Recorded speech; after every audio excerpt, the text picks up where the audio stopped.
Welcome to the Skeptic Zone, the podcast from Australia for science and reason.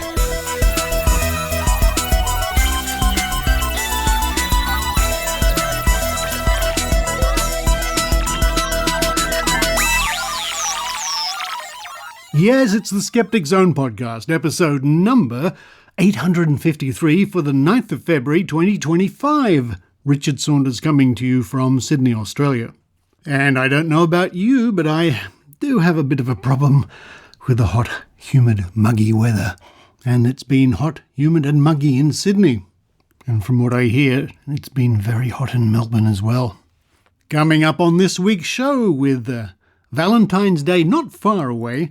For crying out loud, it's Kat McLeod. Now this is the message Kat has sent. Here at the Skeptic Zone, we adore our listeners. Well, this is true.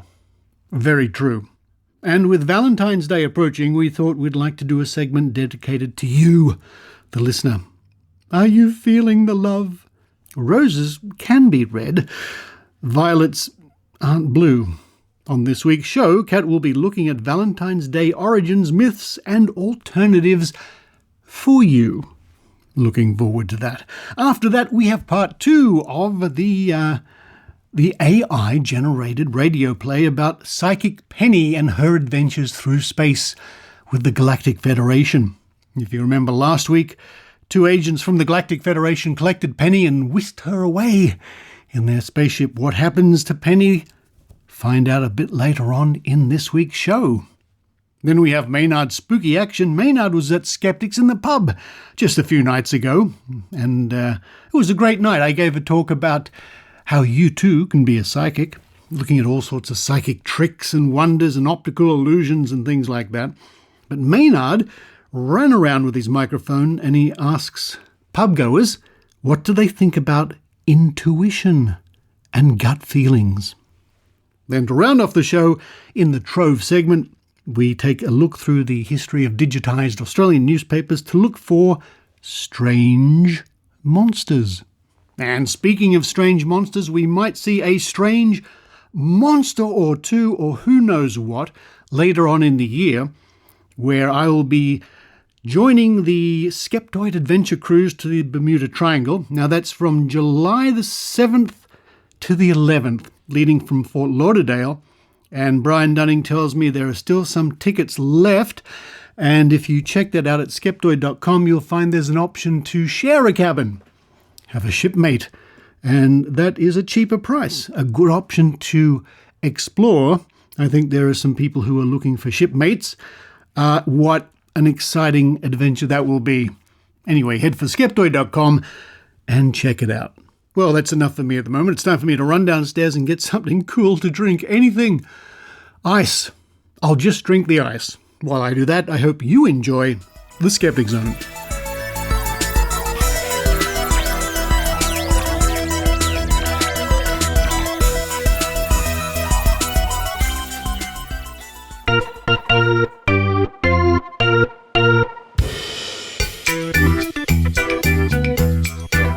Crying out loud.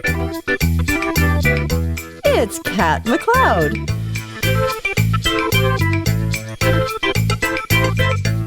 Hello, I'm Kat McLeod, coming to you from latitude 53.5-ish in the Northern Hemisphere.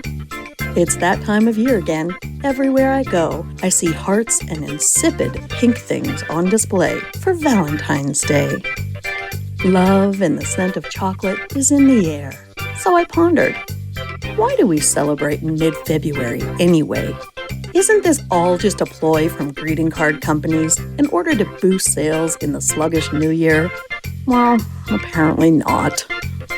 While greeting card companies, chocolatiers, and florists definitely profit from this time of year, they did not create the holiday. Take a stroll with me, dear listeners, as I take you down the winding path that is situated next to the rabbit hole I fell down while researching this holiday. I'm sure you've all heard of St. Valentine, but who was he? And how did he get to have his own holiday? St. Valentine is the patron saint of beekeepers, oh honey, honey, fainting, plague, epilepsy, Oh, and he also happens to be the patron saint of engaged couples and happy marriages. Although there were several Christian martyrs and at least 3 saints named Valentine, the day most likely gets its name from one of 2 legendary Christian martyrs.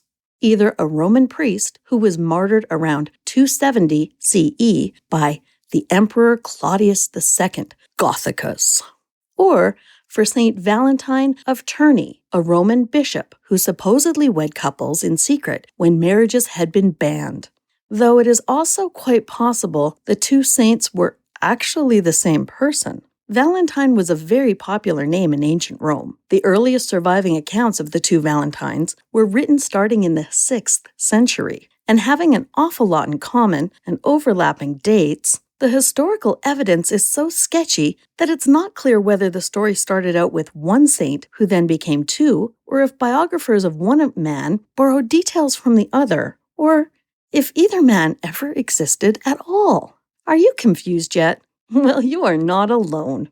While St. Valentine remains a saint, his day was removed from the general Roman calendar, which is the liturgical calendar that indicates the dates of celebration of saints. It was removed by official decree in 1969 due to the lack of reliable information about St. Valentine. So how did we go from martyrs to the saccharine celebration we know today? St. Valentine's Day was originally a feast day and did not become entangled with romantic notions until about the 14th century.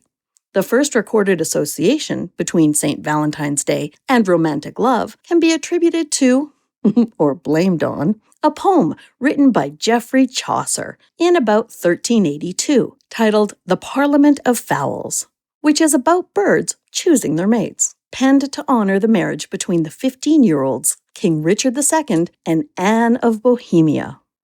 Although it should be noted that Chaucer might have had the feast day of the 3rd St. Valentine I referenced earlier, St. Valentine of Genoa, a bishop who died around 307 AD. His feast day was celebrated on May 2nd or 3rd, which would coincide with the start of spring and the medieval May Day celebration of coupling up in romance. With so many St. Valentines to choose from, it's difficult to be certain.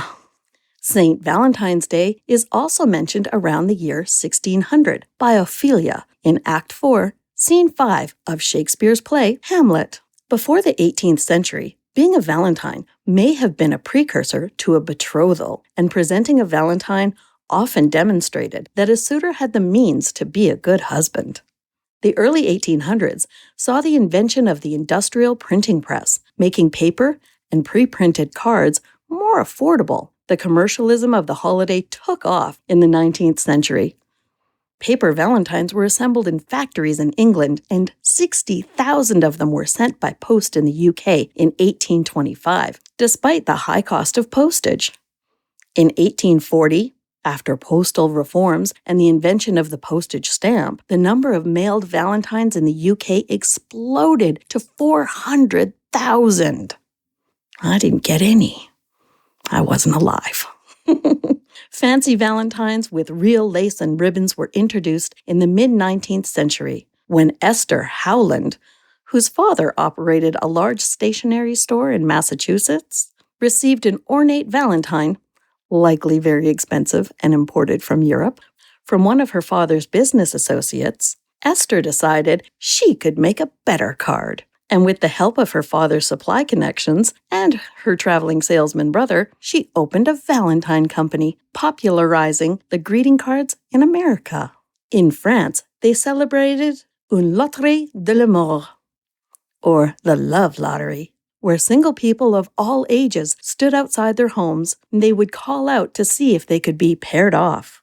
Legend has it that women who were rejected by their desired Valentine would burn those men in effigy in a bonfire, cursing and beating them as the fires raged, causing quite a ruckus. So the government outlawed the lottery in the early 19th century. Valentine's Day did not come back into fashion in France until the liberation of France in World War II. Valentine's Day is the most common wedding anniversary, And in the Philippines, it's not uncommon for mass weddings of hundreds of couples to be held on February 14th. The Welsh have their own take on this holiday, St. Dwynwen's Day, which is celebrated on the 25th of January. Before she became the patron saint of lovers, St. Dwynwen was a 5th century Welsh princess. Although she had 23 other sisters, she was said to be the prettiest. So her father, the king, had arranged for her to be married to a prince. But she had fallen in love with a local boy named Malin Daffodil. Heartbroken that she couldn't marry for love, she became a nun and prayed that others would have better romantic fortunes than herself. But not everyone is on board to celebrate Valentine's Day. Some places, like Belgrade province in Russia, Malaysia, Iran, Indonesia, and Saudi Arabia, have banned or imposed strict laws surrounding this holiday. Muslims are forbidden, or at least strongly discouraged, not to celebrate. There are other things celebrated on February the 14th that are noteworthy as well, like Canada's gay holiday, Pink Triangle Day. On February 14th, 1979, the publishers of the Body Politique, a groundbreaking gay and lesbian magazine, were acquitted of immorality and indecency charges.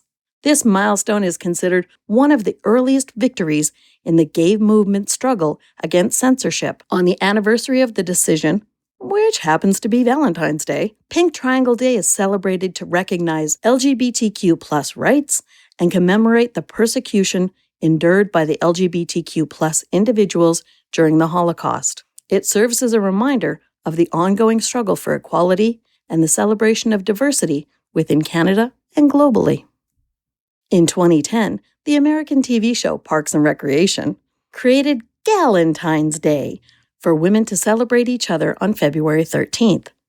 And since then, Pal and Valentine's Day have also popped into existence. Palentine's is a chance for friends to celebrate their relationships and appreciation for one another, and every other form of platonic love on February 14th.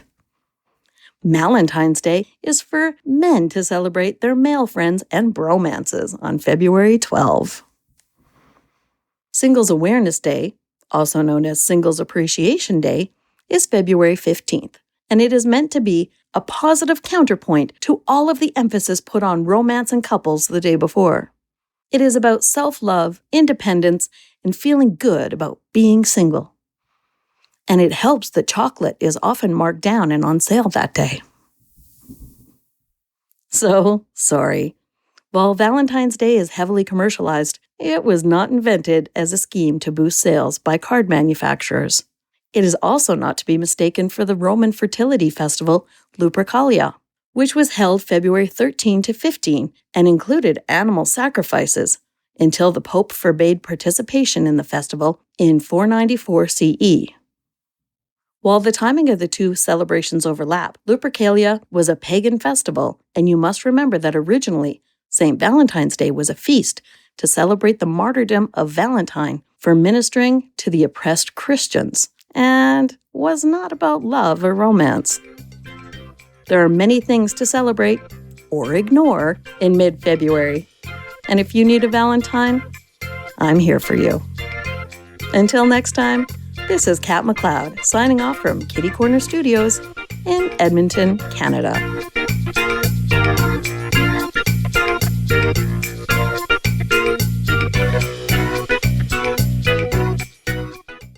This is James Randi, and you're listening to The Skeptic Zone.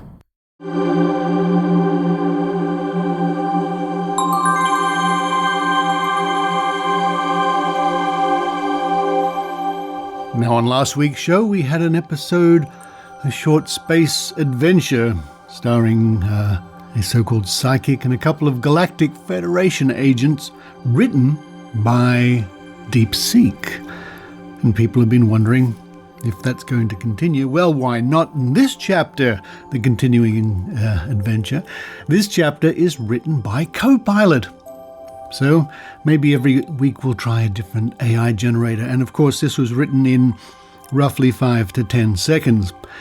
If you remember on our last gripping episode, two Galactic Federation agents came to visit Psychic Penny, and the adventure ended with her leaving on their spaceship. And now, Part 2, as written by Copilot. Psychic Penny's Cosmic Misadventure. Characters. Narrator sets the scene and provides transitions. Playing the part of Psychic Penny is Adrienne Hill. Playing the part of Agent Zorak, Kat McLeod. Commander Lyra is played by Lara Benham, and the computer and the slug leader are played by Maynard.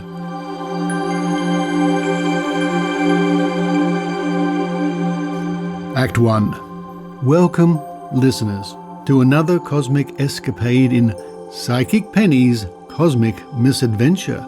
In today's episode, our intrepid psychic, Psychic Penny, finds herself aboard a starship on a mission with 2 Galactic Federation agents. Will her astrology advice lead them to success or chaos? Let's find out.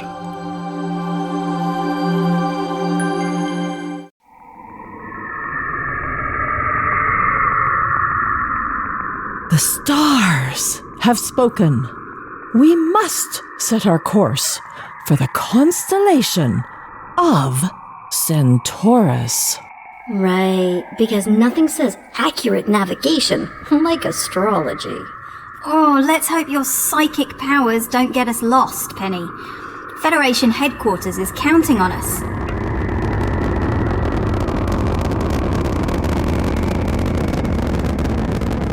Act 2. With Penny's guidance, the starship speeds through the cosmos, but our crew is in for a surprise. Scene, starship interior. The crew gazes out the window as they approach a planet covered in pink fog. Behold, the mystical planet Centaurus. I don't remember Centaurus looking like a giant cotton candy machine. Penny, where in the galaxy are we?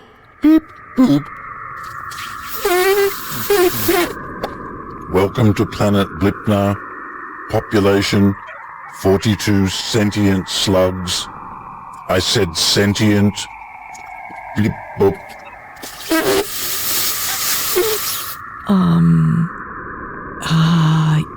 This isn't Centaurus? Gee, you think? Act 3. Realizing their mistake, the crew must figure out how to get back on track. Scene, starship interior. The crew huddles around the control console, examining star charts. Penny, how did this happen? We needed to be at Federation headquarters an hour ago. Well, Mercury was in retrograde, and... Of course. Blame it on the planets. Hey! I never claimed astrology was an exact science. Oh, let's just find the right coordinates and get out of here. Act 4. As the crew prepares to leave planet Blipnar, they encounter unexpected visitors. Scene, starship interior. A group of slug-like aliens slithers aboard. Welcome, visitors. We'll offer you the finest slime soup as a token of hospitality. Thanks? But we really must be going. Come on, Penny. Don't you want to try some intergalactic cuisine? We don't have time for this. Everyone, back to your stations.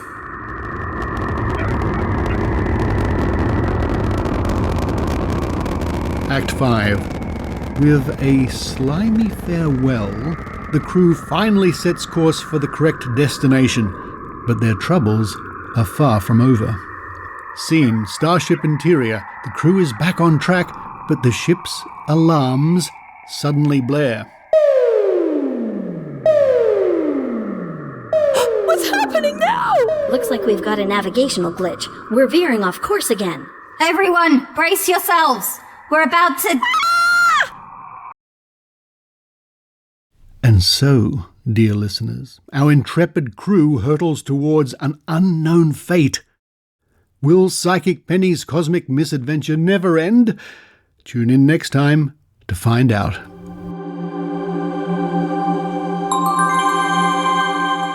Well, there you are. Part 2 of Psychic Penny's adventures with the Galactic Federation. I wonder what will happen to our intrepid crew next week. Tune in to find out.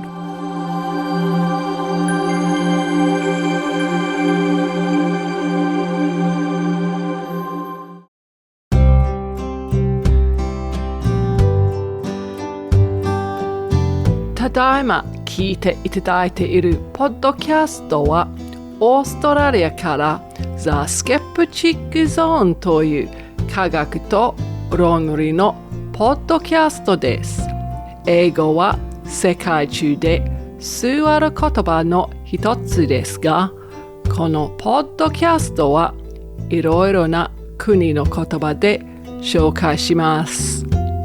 www.skepticzone.tv を調べて、ホームページの下までにスクロールすると、折り紙のピガサスという翼のある豚を工夫したリッチャード・ソーンダスのオリジナルの折り紙のポスターをダウンロードをすることができます。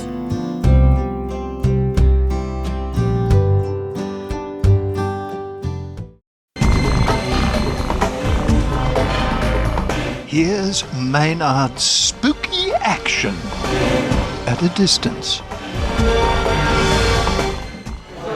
Well, here are Skeptics at the pub where all the skeptics are rushing, hushing and shushing each other. And today we're asking stuff about intuition and knowing something, and has it ever come in handy to you? And we've got someone you might hear from later in the show. Who have we got here? Karen Sorensen. Karen, when it comes to intuition, has it ever happened to you? Has it ever steered an important decision or even a trivial one for you? I think I've used it in my work as a nurse.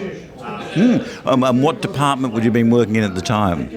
Palliative care. Oh, well, that's kind of only goes the one way, doesn't it? Really, I'm not to be cruel or anything, but it's not like you thought, oh, I'm sure they'll be better in a week. That would not happen.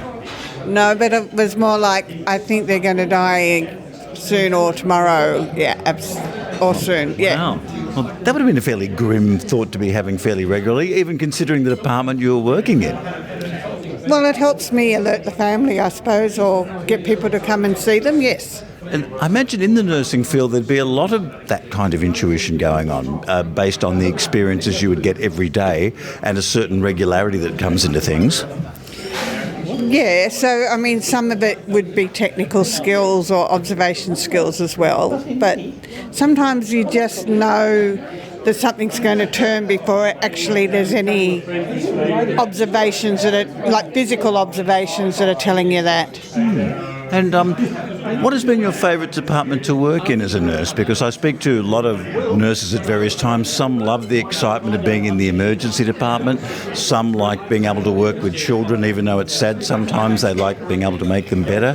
What's been your favourite department to work in? Palliative care. And why is that? Just to be able to give people comfort at the end of their lives, is it? I think working with the dying is very rewarding work, but also you see people as they are, because there's nothing left to hide, so you see the true selves.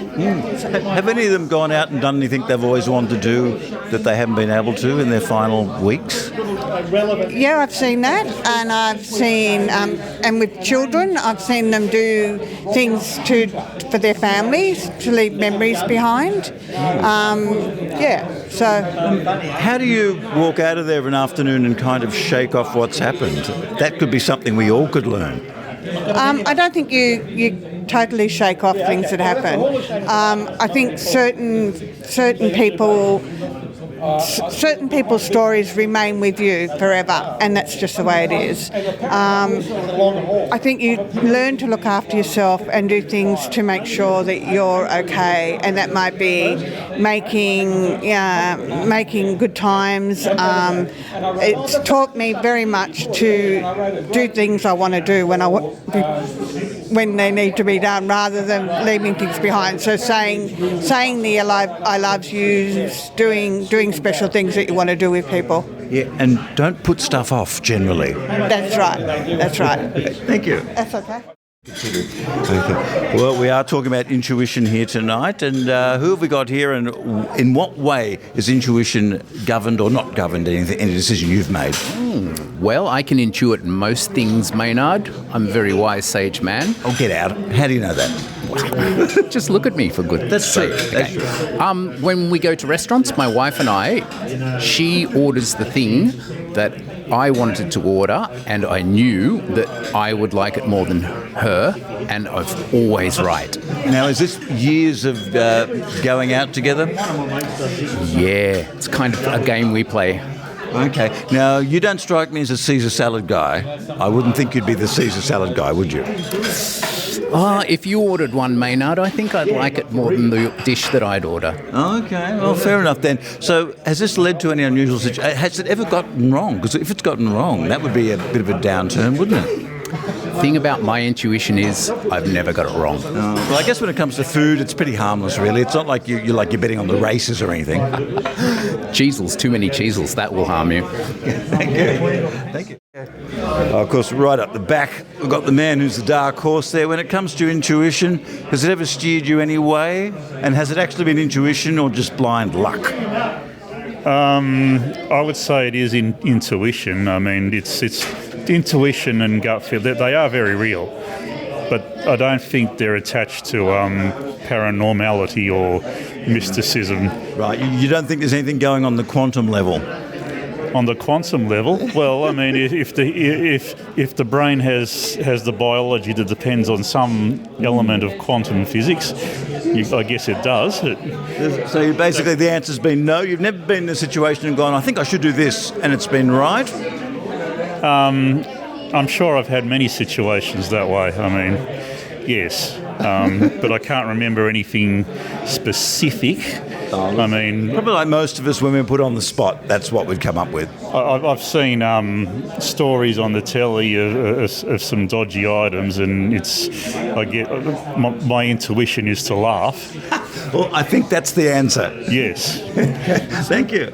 Oh, look, we're talking about intuition in all its forms. Is it there? Is it not? And you've got an opinion on this. Yeah, I think the idea that you have the unconscious mind and the conscious mind being a separate thing as being sort of an interesting concept, but many people sort of misidentify the unconscious mind as just their thoughts being very sort of quickly formed, and they view it as being subconscious. Oh, this isn't a Jungian thing, is it, or anything like that, is it? No. The id? Well, the ego and the id, I mean, the idea that you have your self and then you have your lizard brain sort of very unconscious. That's the one that kicks in when you have too much to drink. Yes, that's definitely one that kicks in. I know that one, yeah. But when people talk about intuition or the gut feelings, I often feel like it's just the conscious mind making decisions without, really consulting the idea of the self. So if you have an opinion about something that you form instantly, like the feeling of disgust or the feeling of adoration for something, it is based on the conscious mind. So I don't think you can really access. That's true. And it usually hits pretty hard, doesn't it? Yeah. I don't think you can really access the subconscious unless it's something very visceral and knee-jerky. Like if someone jabs you in the side and you react in a certain way, that is unconscious. But to have an opinion about something formed very quickly is not unconscious. It is formed from your actual biases and thoughts. Now, what about when people think intuition about something that hasn't happened yet? Is that a similar thing you're thinking, or is that just whimsy? Are you talking about predictions, or are you talking... Yeah, kind of like, you've got an intuition about this certain person and you don't know why, and later on it seems to be true, that sort of thing. Where do you put that? That's an interesting thing, because it does kind of come to the idea that you aren't really consciously thinking about it, but it's a feeling, an emotion that you experience. I don't really know where that comes into play. It might be a part of the subconscious, I guess. Also, if it didn't pan out the way you felt, you'd probably forget about it. But if you did, I always knew he was not good or she was not good. But everyone always has their biases anyway about other people. Like, people have their ideas you formulate about someone over time, getting to know them, but everyone has their sort of knee-jerk, oh yeah, I had this feeling about X person and I was right. But you're right, if someone didn't have something that was correct, they would probably disregard it as being wanton or just like abstract thought. Well, good luck with your intuition. Yes, thank you very much. Well, I've been going around talking to people about intuition, and you think you've experienced or you've never had it? I think we all have intuition. Maynard, daily. I think we're relying on millions of years of evolution to give us some feedback, whether it's scientifically correct or not, but I think intuition is something good. I think especially in terms of the non-scientific bit, I think in terms of feelings and how you treat people, you have a gut feeling about that's the right thing, doing the right thing. So you're mainly talking about in social situations, you would think? So, and that maybe we're more refined as human species there in terms of, we're very good at detecting BS and all that. Why can't we apply those same skills to intuition in the social environment? I don't think it would tell me intuition about scientific results of a pH test or something like that, but I think in terms of, whether I think Maynard's a nice person, that could be something like that. Look, it's whether you like my tie or not that's important. I know, for people not obviously listening, Maynard is dressed very formally. Looks like Men in Black with a barber's pole tie. It's very good. I like the mix. Look, when I go out, you never know when you're going to end up in court the next day, so you've got to be ready. Wise words. That seems to be very intuitive of you, Maynard. And experience. Thank you. Look, we're talking to Tim here. We've been talking about intuition with various people and about feelings you get about various things and whether they're right or not. What do you think of intuition and have you used it? Well, you're talking about gut theory, right? I guess it's kind of like that, yeah. I've been developing my gut. Yes. Right, to try and build it up as big as possible. Eating yogurt so I can get a bigger brain in my stomach. And I believe it's very true. So, okay. Have you ever used it, but come on, think of it. You use my gut? Yeah. My gut. Yeah, quite often. But have you used it to actually make a decision or give you a decision?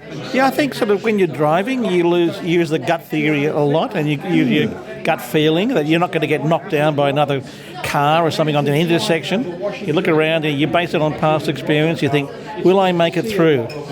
Can I get past this red light without being found? And tonight we have Richard Saunders having a chat about various psychic things there. Are you privy to what's going to be going on tonight? I mean, for a start, is it going to be any good for a change?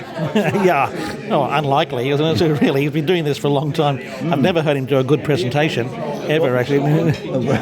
So tonight could be the one that bucks the trend. It could be the one, actually, yes. Do we have a feeling about this? No.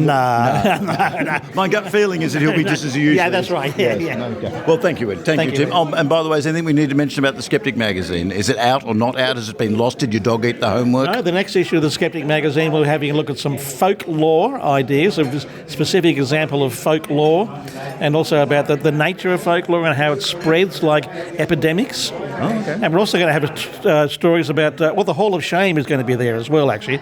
Yeah, it's very popular, Hall of Shame, about some practitioners in the alt world, right, who really should be called out, and often are, by some of our more astute correspondents. Oh, okay. Now, would you have been a guy who would have been into folk prog rock? Would you have been a Jethro Tull fan back in the day? I tell you what, I was also heavily into the Fresh Maggots. Were they a real band? They're a real band. Fresh Maggots. Australian? No, English. Wow, Fresh Maggots are two guys who sound like a mixture of Pentangle and Jethro Tull. Right, okay. You should look them up. Seriously, you look them up. It's better than Casino Royale, the second side of the album. Wow, okay. Part 2, the second last track, which is the Indians, isn't it? Yes. The 7-minute track, that's the final thing. Yeah, okay, wow, okay. No, Fresh Maggots, they probably didn't succeed because of the name of the band. Yes, okay. Well, okay, wow. You've floored me. You've floored me. I'm going to go home and listen to it. With that one, I floor everybody. Thank you, Tim Mendham. That's Thank right. you. Wow.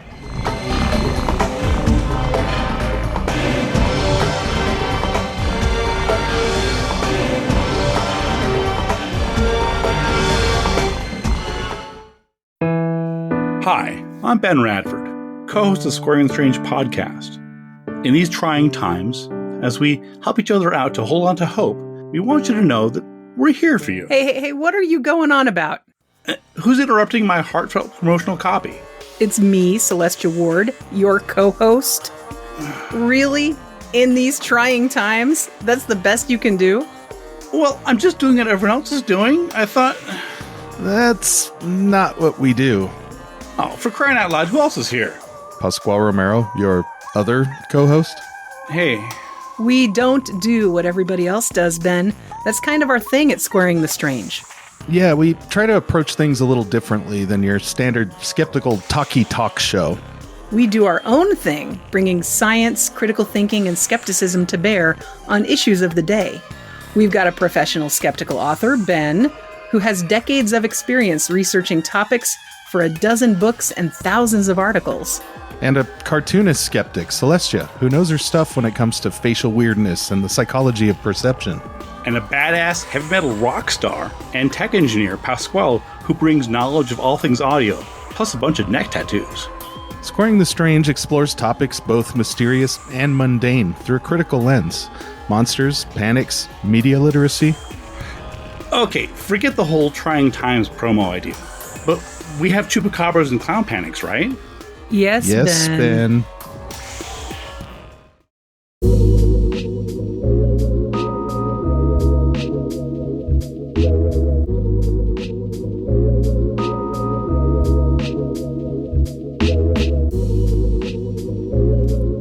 Now it's time once again to go back to those archives at trove at trove.nla.gov.au, of course, where you will find millions of articles of interest to skeptics. Millions, probably, when you think of all the hundreds and hundreds of newspapers and the hundreds of years that they've been archived and the hundreds of stories in each, yeah, probably into the millions of stories at least anyway, but I think you get the idea.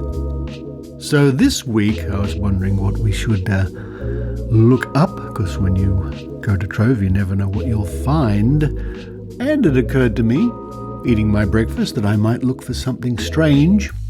And what's more strange than strange monsters? So that's what I put into the search, strange monsters, and I came across quite a few interesting items.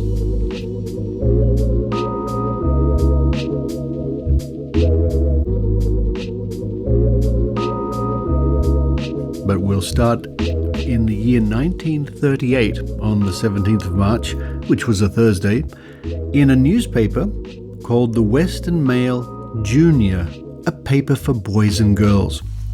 When this story is on the front page, sea monsters, strange apparitions. Do you believe in sea serpents? Decide how you will answer that question when you read this article. It was a peaceful afternoon in the Caribbean Sea. A crowd of 2,000 holidaymakers on board the Mauritania, and I think that's a relatively well-known ship.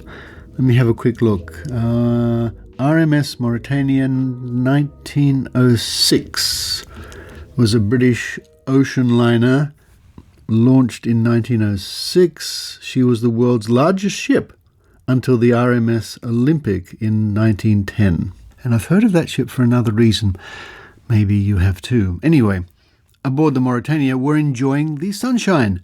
A sudden shout from the lookout man disturbed them and brought them to the side of the ship to observe a strange monster which had appeared from the depths. Not more than 100 yards from the vessel, it twisted its sinuous neck backwards and forwards as if trying to discover quite what sort of object this was, which had invaded its domain. 2 officers were on deck at the time, and one fled downstairs to fetch a camera. The other snatched out a sketchbook and made a lightning drawing of the thing. Whatever it was, it had disappeared before they could take its photo. In case you refuse to believe that sea serpent story, here is another one to back it up. Some years ago, an Eskimo fishing party found on the icebound northern coast of Siberia an enormous creature, a cross between a giant lizard and a prehistoric brontosaurus, embedded in the ice. It had been perfectly preserved in this natural refrigerator, and scientists announced that the animal had probably been there for 4,000 years. But evidence was promptly brought forward to prove that the ice had melted in that particular spot only 40 years before, and therefore the monster could only possibly be 40 years old. You will have all heard of the Loch Ness Monster, I'm sure. It created quite a sensation when it appeared several years ago. After all the varying descriptions of it had been assembled and considered, this monster was found to resemble the Siberian one.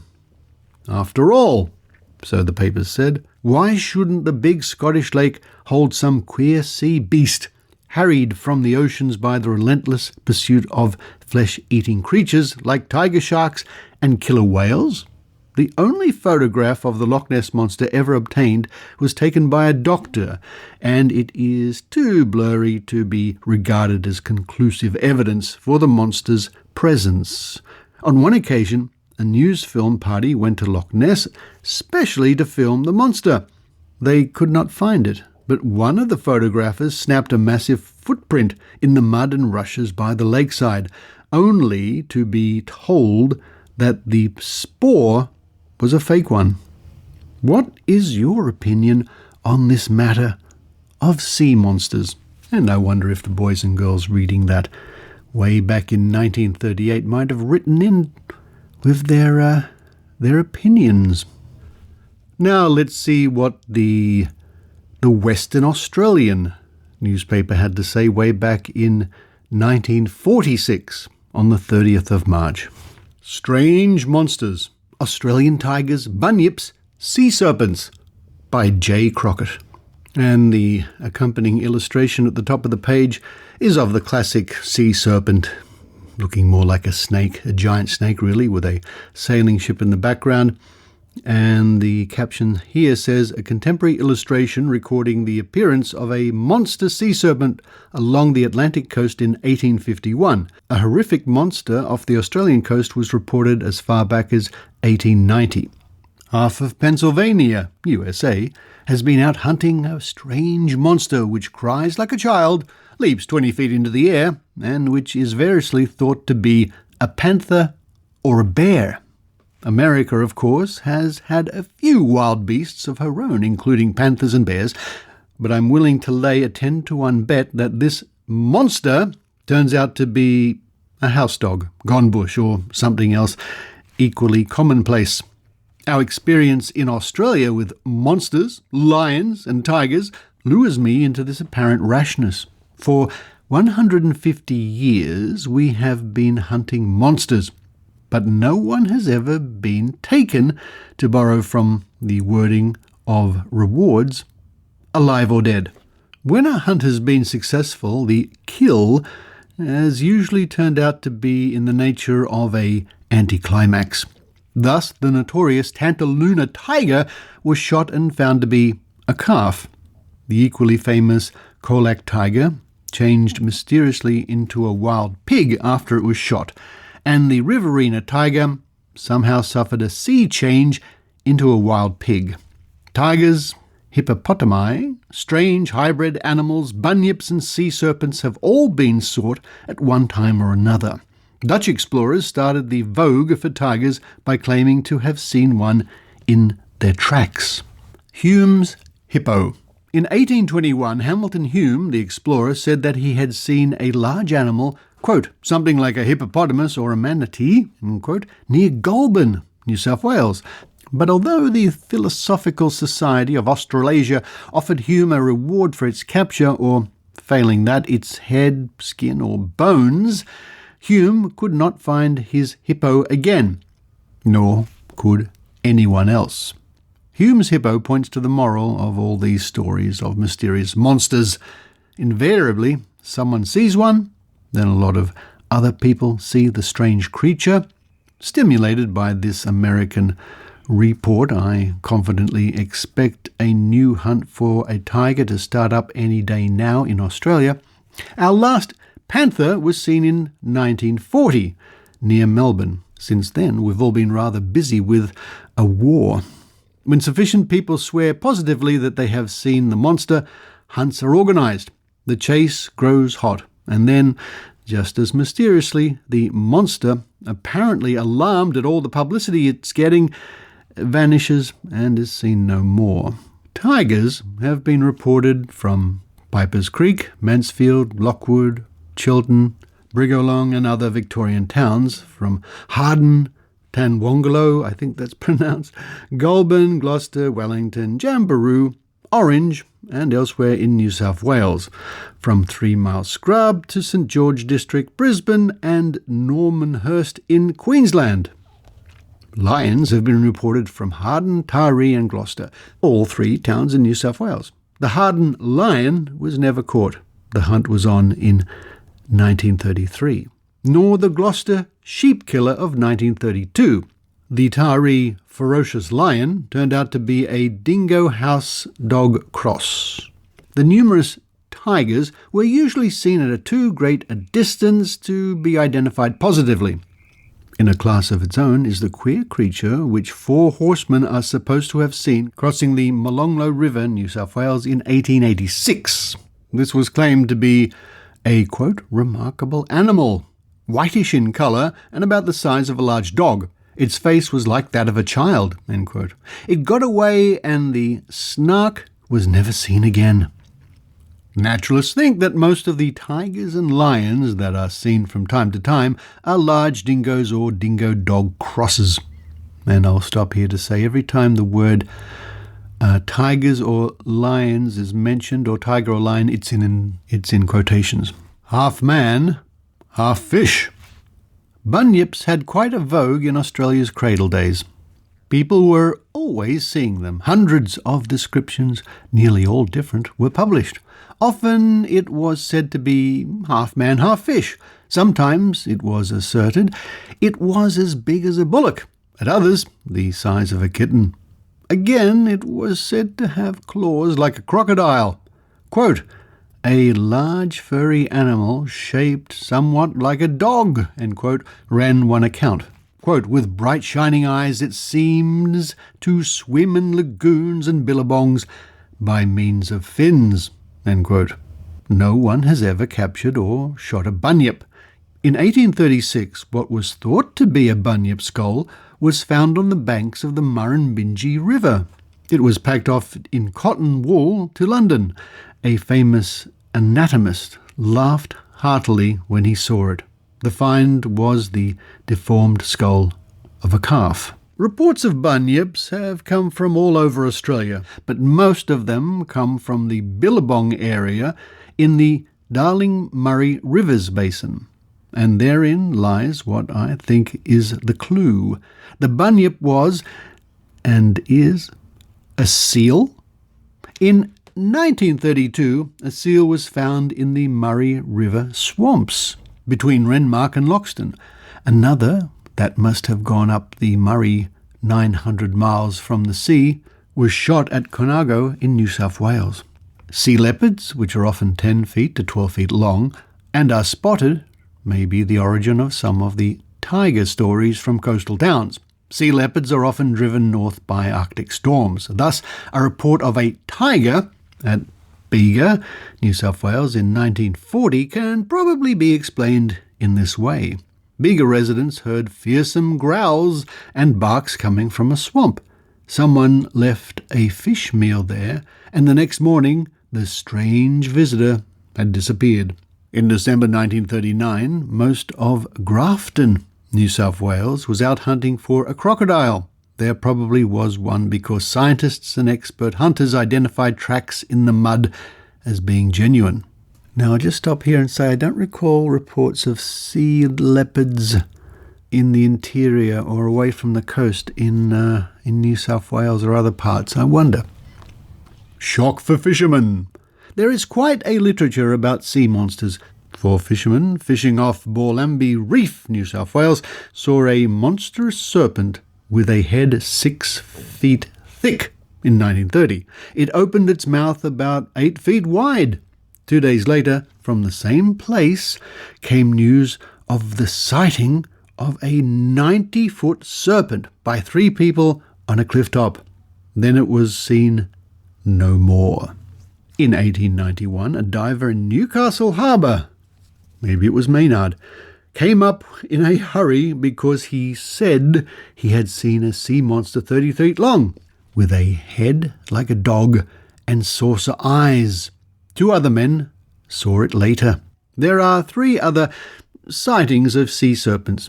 Briefly, lighthouse keepers saw one at Sandy Cape, Queensland in 1890.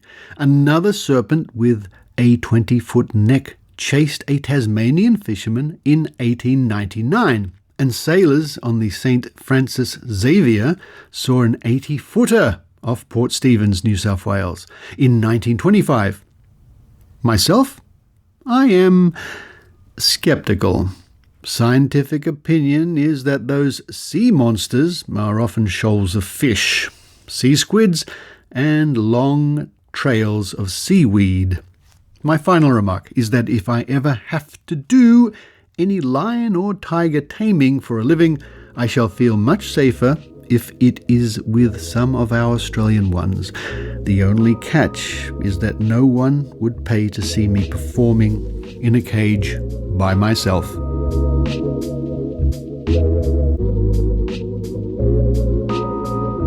And that was Strange Monsters, Australian Tigers, Bunyips and Sea Serpents by J. Crockett, written, or at least published, all the way back there in 1946. Well, there we are, and that's only a couple of stories from the long list of references I discovered when I simply typed in Strange Monsters. And, you know, every now and then we still hear sometimes of the famous Penrith or Lithgow panther, not far from Sydney, up into the mountains area, or on the flats. And sometimes there's a vague, out of focus or shot at a long distance video of a so-called black panther, which looks for all the world like a large feral cat.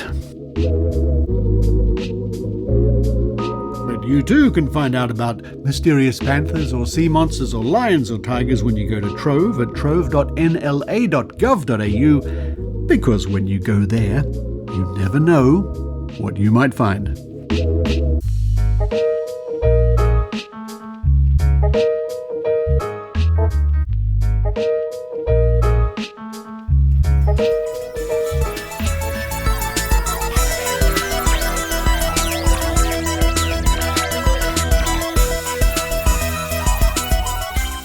Thank you for listening to the Skeptic Zone podcast this week, and thank you to those listeners who contribute via PayPal or Patreon. And if you'd like to join those people who help the show, just head for skepticzone.tv and follow the Patreon or PayPal links, even if it's just $5 a month, or even if it's just $1,000 a month, or whatever you can spare. It means an awful lot here at the Skeptic Zone podcast. It means the show can keep going.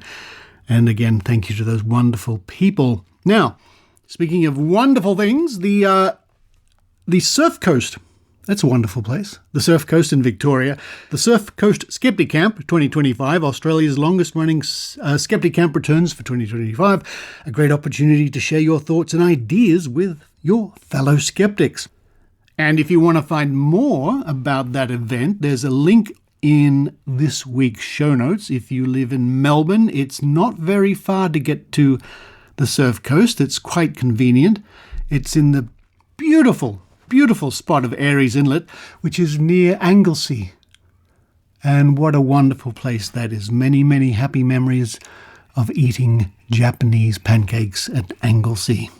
And this wonderful event, the Surf Coast Skepticamp, is on March 15th, which is a Saturday. As I said, a link in this week's show notes, or just head for tinyurl.com/SCSC2025. And before I go, I have a startling update on the UAP egg mentioned a couple of weeks ago. You may have seen the video of apparently a helicopter retrieving what was claimed to be an actual UFO UAP alien egg. The startling update is there is no update. The story has sort of vanished into the cosmos.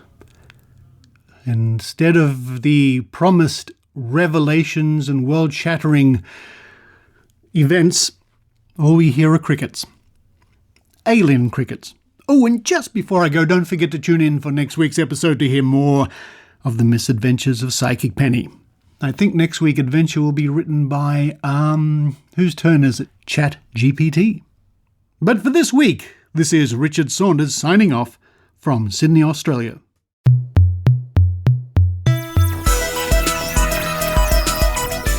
You've been listening to the Skeptic Zone podcast. Please visit our website at www.skepticzone.tv for episodes and show notes with links going back to 2008. You can follow the Skeptic Zone on Facebook, X, TikTok and YouTube by clicking the links at our homepage, together with links to support the show financially via Patreon or PayPal.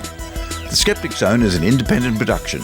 The views and opinions expressed by our guests are not necessarily those of the Skeptic Zone podcast or any other skeptical organisation.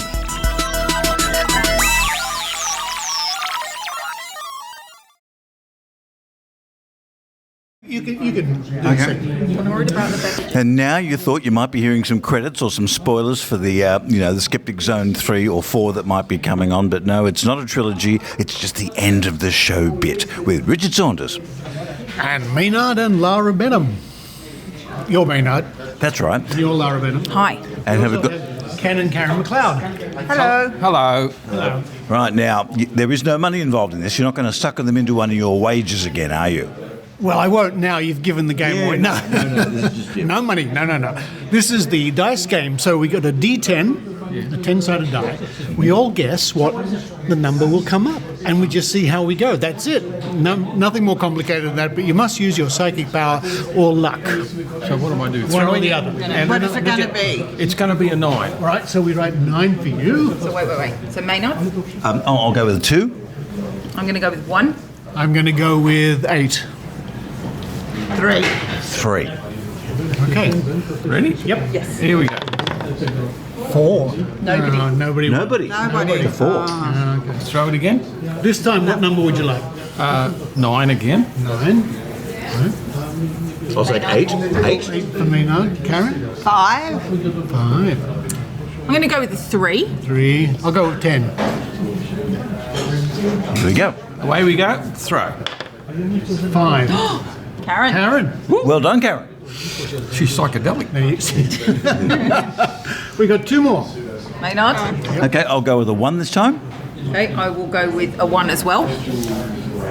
7. Karen? 6. And 1 for me. Roll a 1. Here we go. Oh, it's gone on the floor. It's gone onto the floor.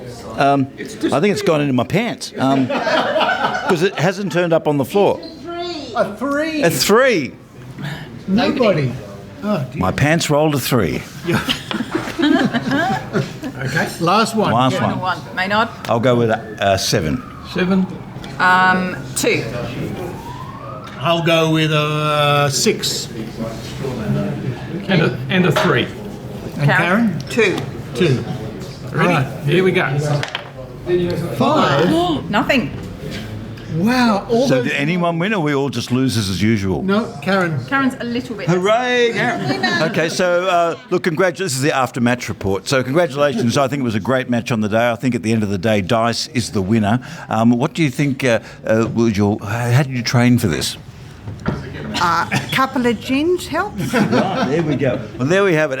So it turns out alcohol is the winner on the day. And we award you the grand prize of the die. There you go. Woo. Hooray! Yay!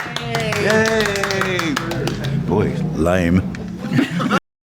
Garnered a lot of pre-publicity, and the UFO community was all cock-a-hoop. Ooh, I like that expression.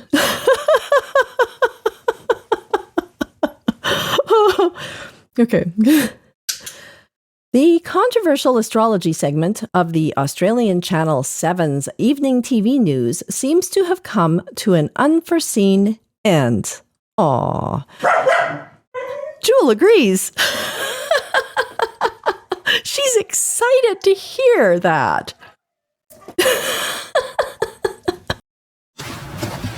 Turn off the aircon in a minute if you want to just quickly look at your lines. No, I'm good.